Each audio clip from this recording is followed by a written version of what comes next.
Hello guys, ये class 9th का second unit है। इसकी थ्योरी पहले ही करवा चुकी हूँ, उसके बाद क्वेश्चन आंसर करवा रही हूँ। Is matter around us pure? क्या हमारे आसपास के पदार्थ शुद्ध हैं? इसके क्वेश्चन आंसर हैं। आप लोग देखिए पृष्ठ नंबर 16 में NCERT के जो क्वेश्चन दिए हैं, पदार्थ से आप क्या समझते हैं। पदार्थ वे होते हैं जो एक ही प्रकार के कणों से मिलकर बने होते हैं तथा उस पदार्थ में मौजूद सभी कण समान रासायनिक प्रकृति के होते हैं, जैसे सोना, तांबा आदि। इनको पृथक नहीं किया जा सकता किसी भी विधि के द्वारा, ना ही रासायनिक ना ही भौतिक विधि के द्वारा, इसलिए उसे पदार्थ कहते हैं। समांगी और विषमांगी मिश्रणों में अंतर बताइए।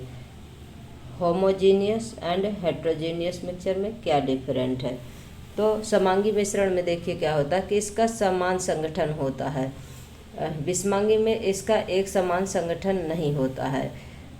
नंबर 2, समांगी मिश्रण में इसमें विभिन्न अवयवों के बीच कोई स्पष्ट पृथक्करण सीमाएं नहीं होती हैं, जैसे जल में चीनी, जल में नमक, एल्कोहल में जल, कार्बन डाइऑक्साइड में सल्फर आदि।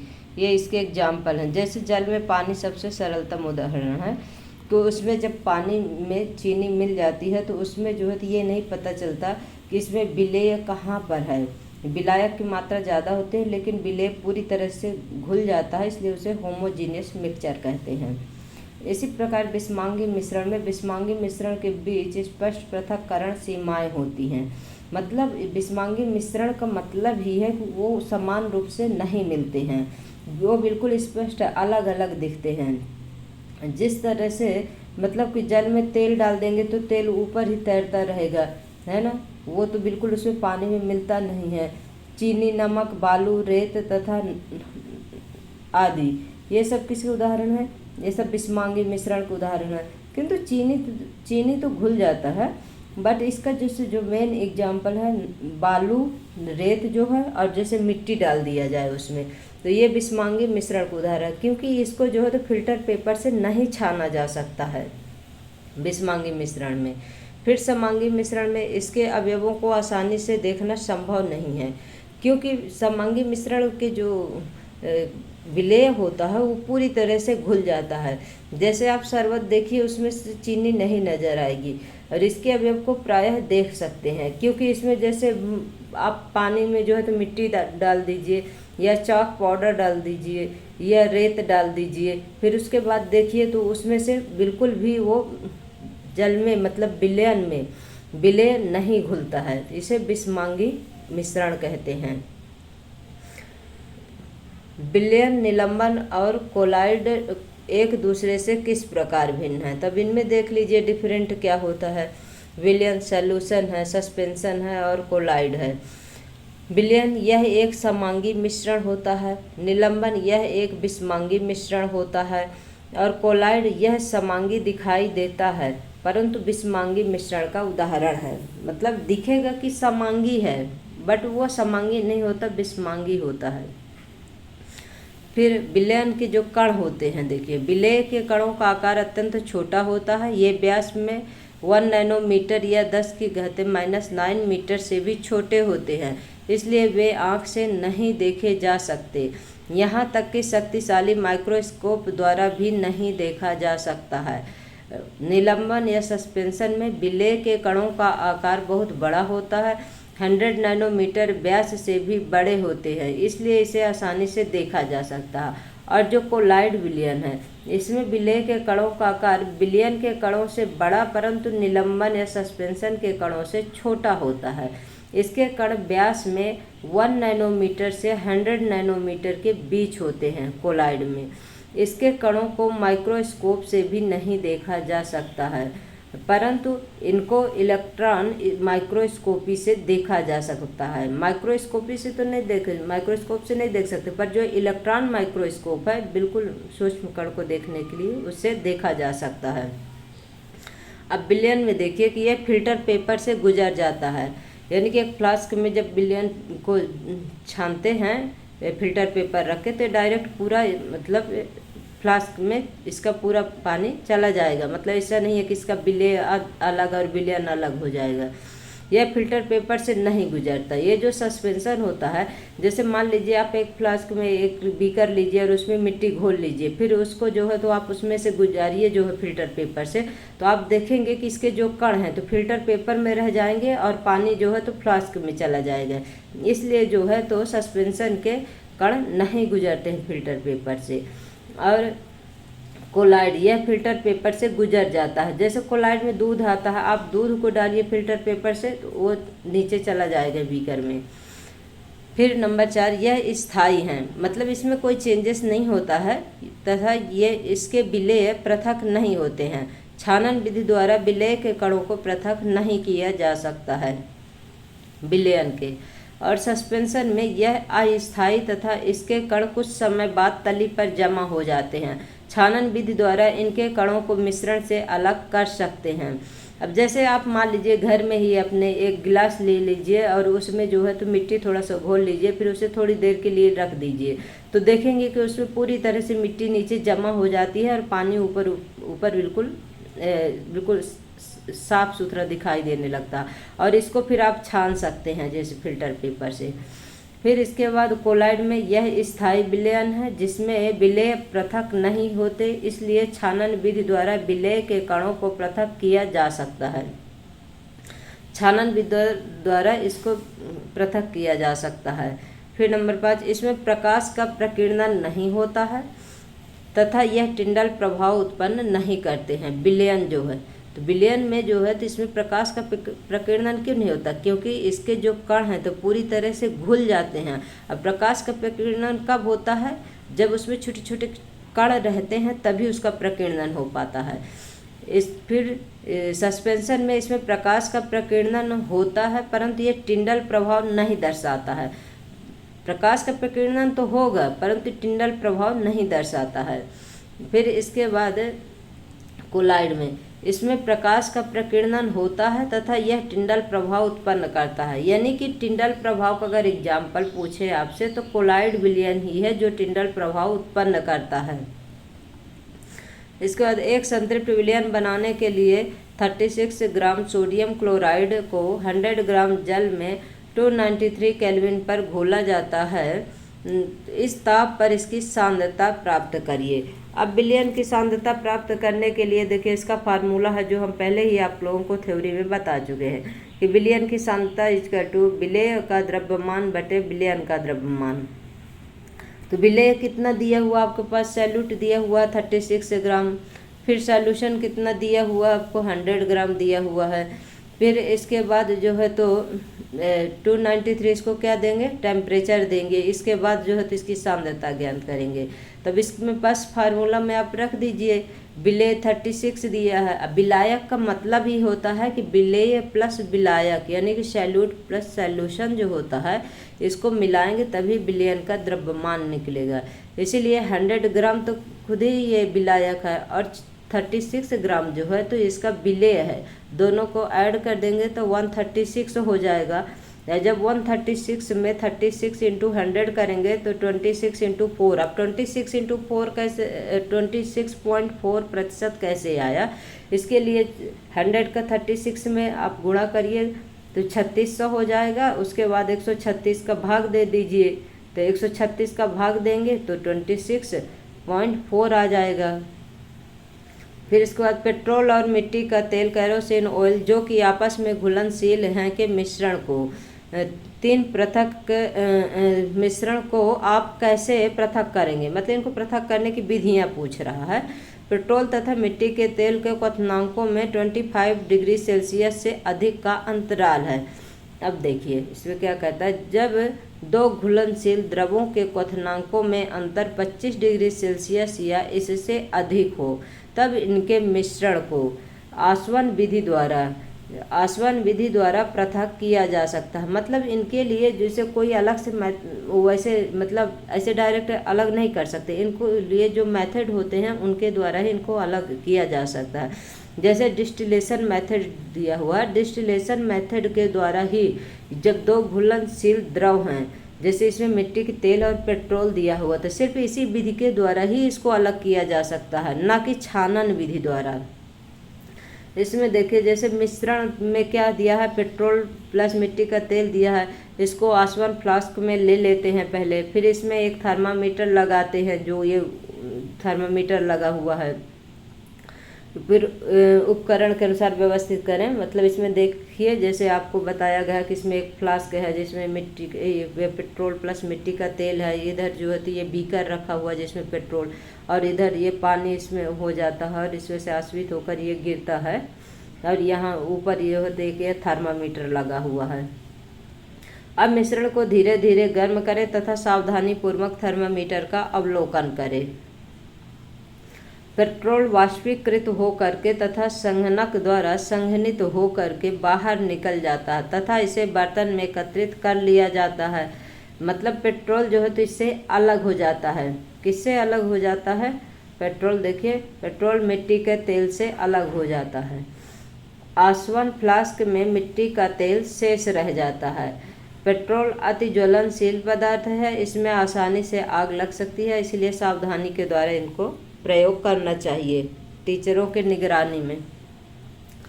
अब इसके बाद देखिए कुछ सामान्य विधियां दी हुई हैं, क्योंकि बिना विधि के इसको आप अलग नहीं कर सकते हैं। हर जैसे कुछ ऐसे दिया हुआ, जैसे दही से मक्खन को निकालना, समुद्र जल से नमक को अलग करना, नमक से कपूर को अलग करना। अब इसकी क्या विधि है? तो इसका जो है तो सेंट्रीफ्यूगेशन या अपकेंद्रण विधि द्वारा दही से मक्खन को निकालते हैं। समुद्र के जल से नमक को जैसे अलग करना होता है। इवेपोरेशन वाष्पीकरण विधि द्वारा नमक को पृथक करते हैं। फिर नमक से कपूर, तो कपूर ऊर्ध्वपातन विधि द्वारा, जो कि द्रव में नहीं बदलता, डायरेक्ट गैस में ही बदल जाता है। ये तो फर्स्ट यूनिट में ही आपके दिया हुआ है, जो कि कब सब्लिमेशन होता है, कब कंडेंसेशन होता है, कब फ्रीजिंग होता है, कब इसका मेल्टिंग होता है। ऐसे ठोस द्रव गैस में लास्ट पेज में एनसीईआरटी में दिया हुआ है। इसको हमने बताया भी है, शॉर्ट्स में डाला हुआ है। क्रिस्टलीकरण विधि से किस प्रकार मिश्रणों को पृथक किया जाता है? तो क्रिस्टलीकरण विधि का प्रयोग ठोस पदार्थों को शुद्ध करने के लिए किया जाता है। उदाहरण के लिए समुद्री जल से प्राप्त नमक में बहुत सी अशुद्धियाँ होती हैं, जिन्हें दूर करने के लिए क्रिस्टलीकरण विधि का उपयोग किया जाता है। अब देखिए दोनों में अंतर है। जब आपसे पूछेगा कि नमक को शुद्ध करने के लिए कौन सा विधि यूज किया जाता है, तब आप बताएंगे क्रिस्टलीकरण विधि का उपयोग करके नमक को शुद्ध किया जाता है।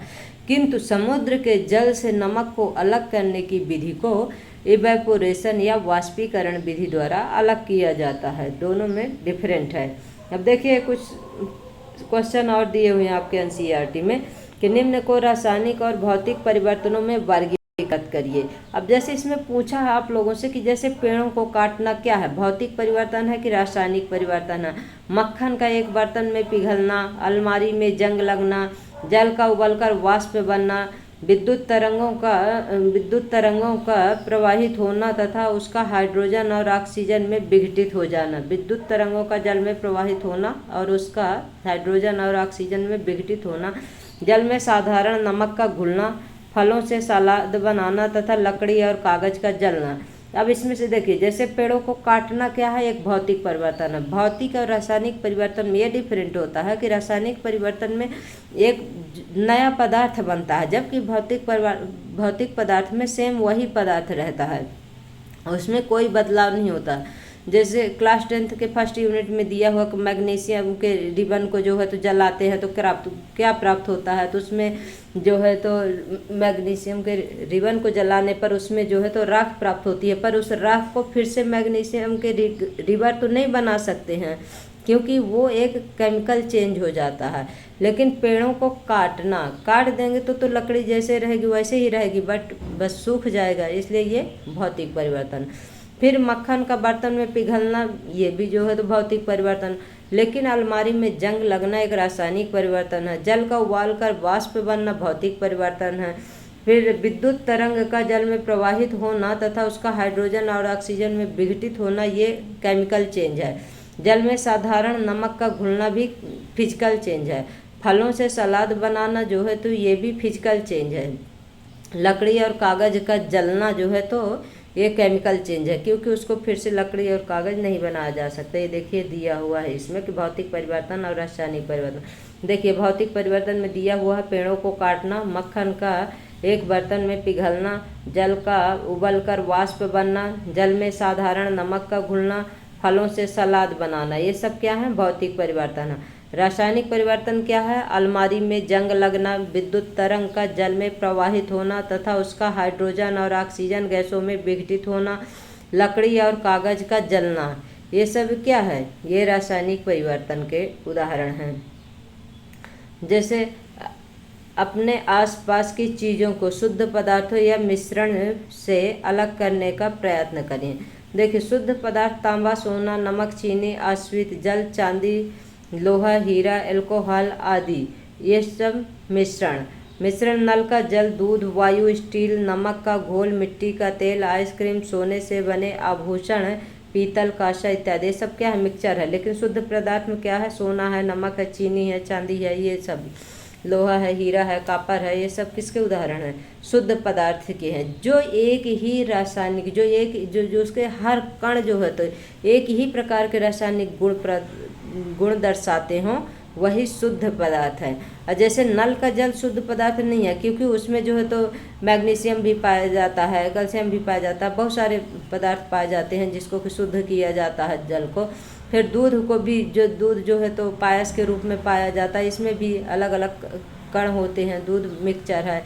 वायु में जैसे नाइट्रोजन, ऑक्सीजन मिलकर और कुछ अदर गैस भी होती हैं, जैसे 21% ऑक्सीजन होती है, 78% नाइट्रोजन होते हैं, बाकी के अलग गैस आर्गन होती है। और स्टील में है तो स्टील में भी कार्बन होता है, लोहा होता है। नमक में जैसे सोडियम क्लोराइड होता है, NaCl होता है। इसी प्रकार से जो है तो ये मिक्सचर के उदाहरण हैं, है ना। फिर निम्नलिखित को पृथक करने के लिए आप किन विधियों को अपनाएंगे? सोडियम क्लोराइड को जल के विलयन से पृथक करने में अमोनियम क्लोराइड को सोडियम क्लोराइड तथा अमोनियम क्लोराइड के मिश्रण से पृथक करने में कौन सी विधि अपनाएंगे? धातु के छोटे टुकड़े को कार के इंजन ऑयल से पृथक करने में दही से मक्खन निकालने के लिए कौन सी विधि का यूज करेंगे? जल से तेल निकालने के लिए कौन सी विधि का यूज करेंगे?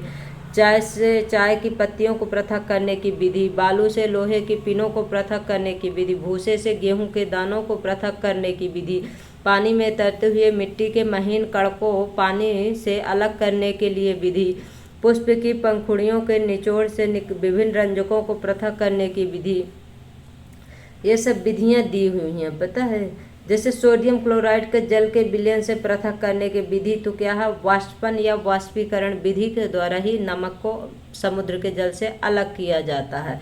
फिर सेकंड क्वेश्चन में आपको दिया हुआ अमोनियम क्लोराइड को सोडियम क्लोराइड तथा अमोनियम क्लोराइड के मिश्रण से पृथक करने की विधि है, तो इसको जो है तो ऊर्ध्वपातन विधि के द्वारा अलग किया जाता है।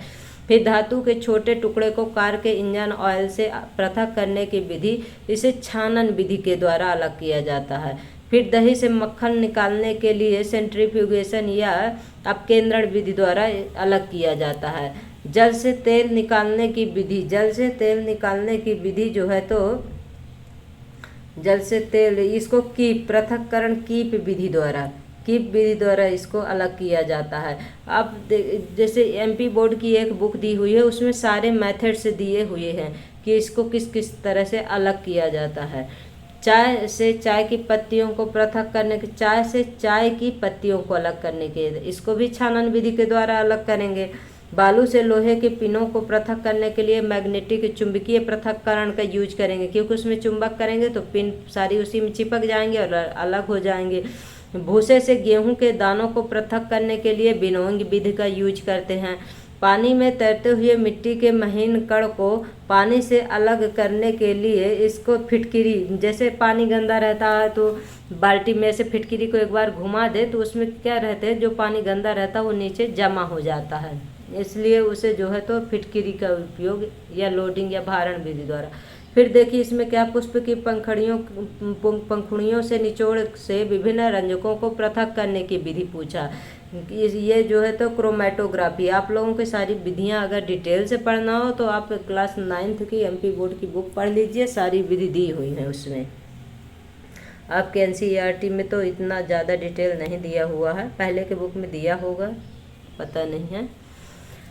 फिर क्वेश्चन नंबर 2, चाय तैयार करने के लिए आप किन किन चरणों का प्रयोग करेंगे? विलयन, विलायक, विलेय, घुलना, घुलनशील, अघुलनशील, घुले तथा अवशेष शब्दों का प्रयोग करें। ये आप लोगों को क्रम से लगाना, सबसे पहले आप क्या लेंगे, फिर उसके बाद क्या लेंगे, फिर उसके बाद क्या लेंगे, तो इसे बताना आपको। तो देखिए, इसे सर्वप्रथम एक पात्र में 1 कप में पानी में क्या लेंगे, सबसे पहले विलायक लेंगे, फिर उसमें क्या डालेंगे, इसमें चीनी डालिए जो एक विलेय पदार्थ है।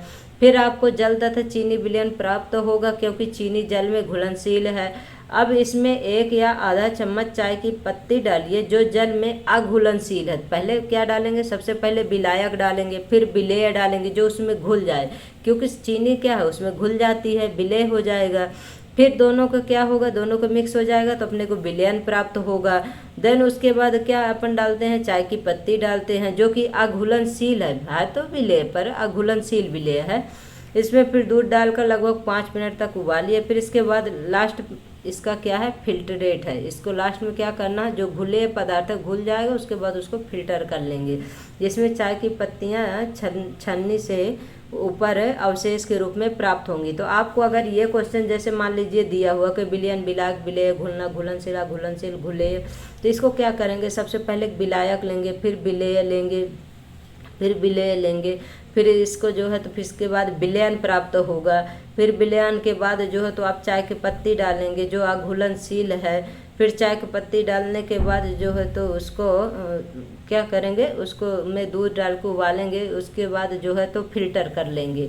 इसका जो है तो ये पूरे प्रोसेस है, जो शब्द दिए हुए हैं इन्हीं को क्रम से लगाना है, विलयन, विलायक, विलेय, घुलना, घुलनशील, अघुलनशील, घुलेय।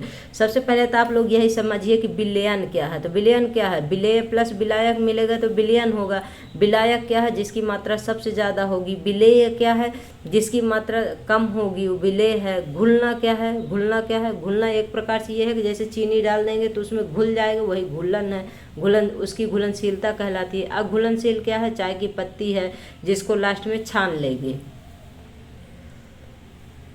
फिर प्रज्ञा ने 3 अलग अलग पदार्थों की घुलनशीलताओं को विभिन्न तापमान पर जांचा तथा नीचे दिए गए आंकड़ों को प्राप्त किए हुए परिणामों को 100 ग्राम जल में विलेय पदार्थ की मात्रा को जो संतृप्त विलयन बनाने हेतु पर्याप्त है। निम्नलिखित तालिका में देखिए क्वेश्चन आपको इसमें दिया हुआ है।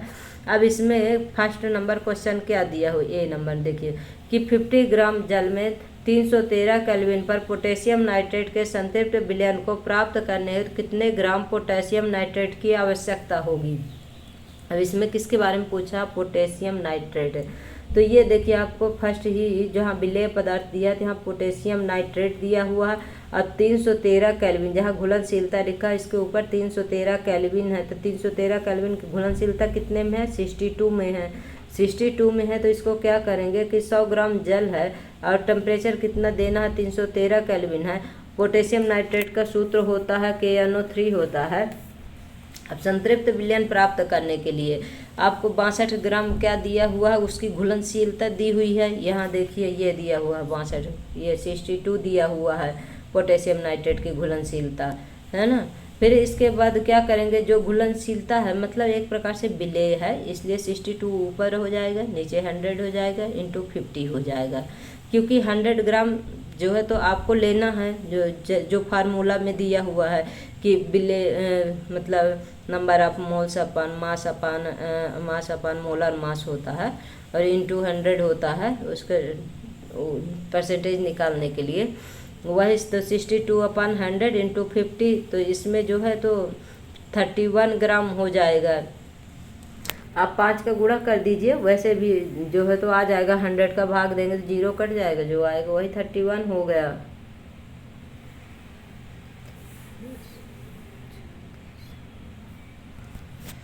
फिर इसके बाद पोटेशियम क्लोराइड के संतृप्त घोल विलयन को जब ठंडा किया जाता है तो प्रज्ञा ने अवलोकन किया कि ठोस पोटेशियम क्लोराइड अर्थात पोटेशियम क्लोराइड के क्रिस्टल विलयन से पृथक हो गए हैं, क्योंकि ठंडा करने पर घुलनशीलता घटती है अतः ठोस KNO पोटेशियम नाइट्रस ऑक्साइड का क्रिस्टल प्राप्त हुआ।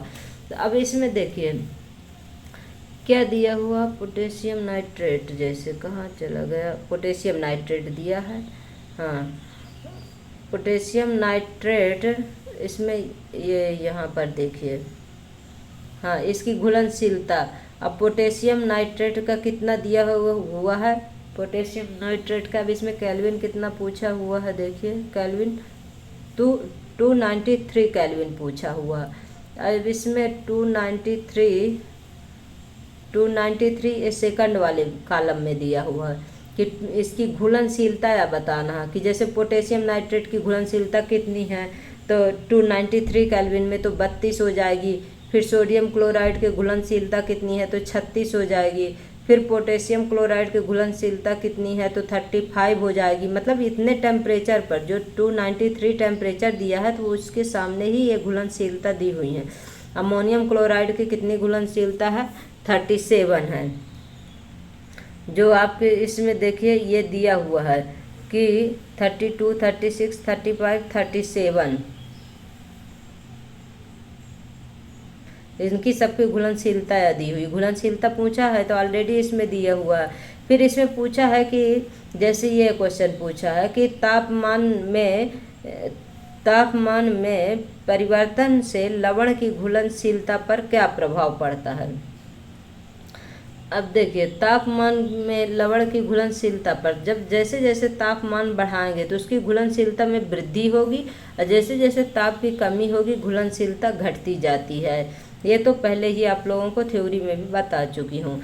निम्न के उदाहरण सहित व्याख्या करें। संतृप्त विलयन, शुद्ध पदार्थ, कोलाइड, निलंबन। अब संतृप्त विलयन में क्या है, जब किसी दिए गए ताप पर किसी विलेय और अधिक मात्रा में उस विलायक में नहीं घुल सकती है, जो उस विलयन को संतृप्त विलयन कहा जाता है। कहने का मतलब यह है कि संतृप्त विलयन वह है जो कि बिना टेम्परेचर के ही जो आसानी से घुल जाए। अब जैसे एक गिलास पानी लीजिए, उसमें 2 चम्मच चीनी डालिए और उसको जो है तो चम्मच से हिला दीजिए, तो उसमें जो है तो पूरी तरह से चीनी घुल जाएगी।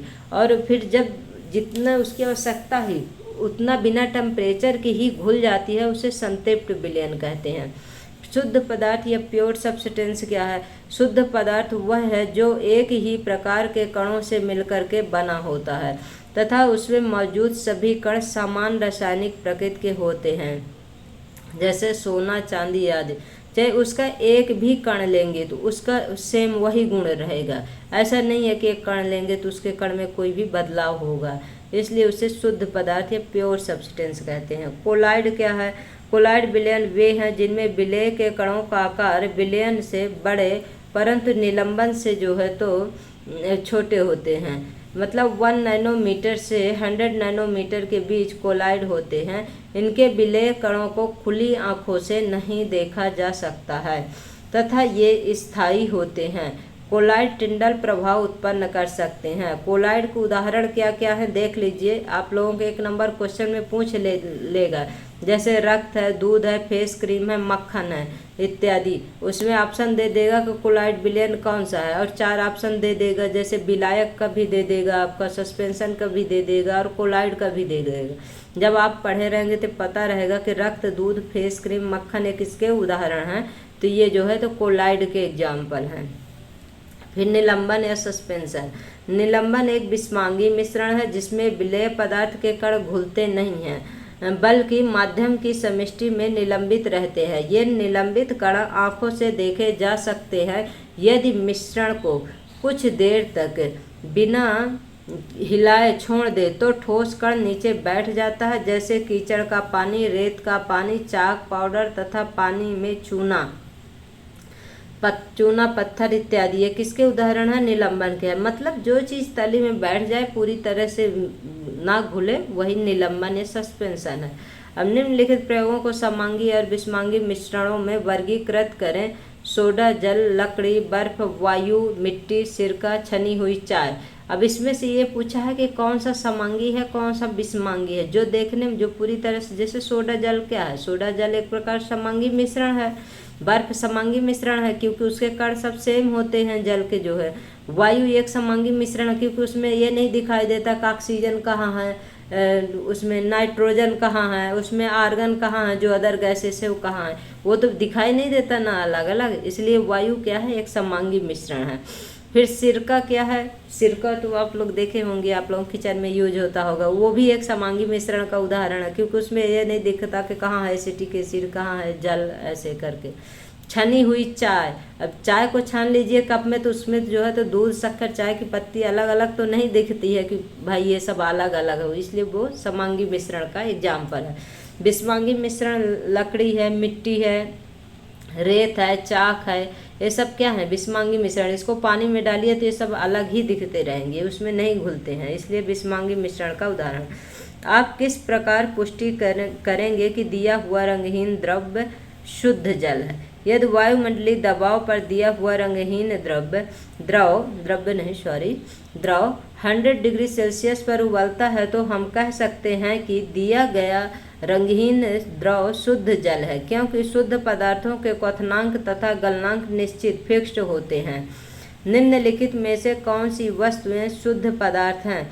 अब इसमें से शुद्ध पूछा, जो एक ही कण से बने होंगे, वो जिनके रासायनिक प्रकृति एक समान होंगी, वो जो है तो शुद्ध पदार्थ है। जिसकी रासायनिक प्रकृति सेम नहीं होगी, वो अशुद्ध पदार्थ है। देखिए, जैसे बर्फ है, दूध है, लोहा है, हाइड्रोक्लोरिक अम्ल है, कैल्शियम ऑक्साइड है, पारा है, ईंट है, लकड़ी है, वायु है। अब निम्नलिखित शुद्ध पदार्थ, जैसे इसमें से बर्फ हो गया, लोहा हो गया, पारा हो गया, पारा हो गया, और क्या है इसमें, बर्फ, लोहा, हाइड्रोक्लोरिक अम्ल, कैल्शियम ऑक्साइड, पारा, ये सब क्या है, शुद्ध पदार्थ हैं। क्योंकि कैल्शियम ऑक्साइड भी जो है तो इसको जो है तो एक ही, इसके जो देखेंगे कण जो है तो सेम दिखेंगे, ये जो है तो इसीलिए ये क्या है, शुद्ध पदार्थ हैं। फिर इसके बाद जो है तो ये निम्नलिखित मिश्रणों में से विलयन की पहचान करें। इसमें से कौन सा विलयन है, कौन सा विलायक है? जैसे मिट्टी है, समुद्री जल है, वायु है, कोयला है, सोडा जल। जिसकी मात्रा ज़्यादा होती है वो विलायक है, जिसकी मात्रा कम होती है वो विलेय। समुद्री जल जैसे दिया हो तो समुद्री जल तो बहुत ज़्यादा होता है, तो यह एक विलायक का काम करता है। वायु प्रकृति में पाई जाती है, वायु एक विलायक का काम करती है। अब जैसे वायु में मान लीजिए कि जैसे नाइट्रोजन 78% है, ऑक्सीजन 21% है, तो एक प्रकार से ऑक्सीजन को आप विलेय मान लीजिए और नाइट्रोजन को आप विलायक मान लीजिए, तो क्या हो गया, वायु। समुद्री जल है, सोडा जल है। जैसे सोडा जल में क्या है, जो सोडा डालते हैं उसकी मात्रा कम रहेगी लेकिन वाटर की मात्रा ज़्यादा रहेगी, इसलिए सोडा जल भी जो है तो ये मिश्रण विलायक का एग्जाम्पल है ना। फिर निम्नलिखित में से कौन सा टिंडल प्रभाव को प्रदर्शित करता है? नमक का घोल, दूध, कॉपर सल्फेट का विलयन, स्टार्च विलयन। तो इसमें से जो दूध है और ये स्टार्च विलयन है, ये दोनों जो है तो टिंडल प्रभाव को दर्शाते हैं, क्योंकि ये कोलाइडल विलयन है। और उधर तो अभी आपको एग्जाम्पल बताई ही हूँ, दूध है, फेस क्रीम है, स्टार्च है, ये सभी क्या है, कोलाइडल विलयन है। रक्त है यानी कि ब्लड जो है, कोलाइड विलयन है। निम्नलिखित को तत्व, यौगिक तथा मिश्रण में वर्गीकृत करें कि इसमें से कौन सा तत्व है। जैसे सोडियम एक तत्व है, मिट्टी है, मिट्टी का घोल है, चांदी है, कैल्शियम कार्बोनेट है, टिन है, सिलिकॉन है, कोयला है, वायु है, साबुन है, मीथेन है, कार्बन डाइऑक्साइड है, रक्त है। अब इसको जब पढ़े रहेंगे तभी तो पता चलेगा। पहले आप डिटेल पढ़िए थ्योरी, उसके बाद आंसर क्वेश्चन करिए। फिर इसमें से देखिए, जैसे सोडियम, चांदी, टिन, सिलिकॉन, ये सब क्या है, तत्व है। तत्व वे पदार्थ होते हैं जिनकी जो है तो केमिकल रासायनिक प्रकृति एक सेम होती है। उसमें से कोई भी कण लीजिए, उनकी सभी प्रकृति सेम होगी, उसे जो है तो तत्व कहते हैं। यौगिक जो है तो एक निश्चित अनुपात में मिलकर के जो बना कंपाउंड तैयार होता है उसे यौगिक कहते हैं। जैसे कैल्शियम कार्बोनेट का सूत्र क्या होता है, ये भी आप लोगों को पता होना चाहिए। मीथेन, साबुन, कार्बन डाइऑक्साइड।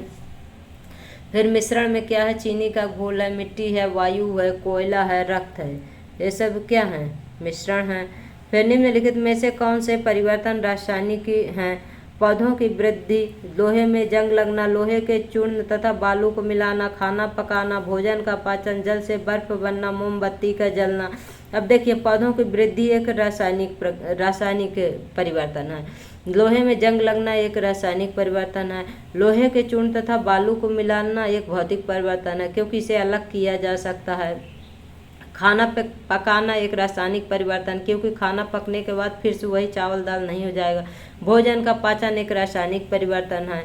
जल से बर्फ का बनना एक भौतिक परिवर्तन है। मोमबत्ती का जलना जो है तो एक रासायनिक परिवर्तन है। अब देखिए ये आंसर दिया हुआ है, रासायनिक परिवर्तन किसमें किसमें। तो पौधों में वृद्धि, लोहे में जंग लगना, खाना पकाना, भोजन का पाचन, मोमबत्ती का जलना, इन सब क्या है, रासायनिक परिवर्तन है। गाइज आप लोगों को क्लास कैसे लगी, आप लोग लाइक करिए, सब्सक्राइब करिए, और आप लोग बताइए, क्लास पढ़िए कि कैसे लगी, और आप लोग बताइए। Thank you so much guys.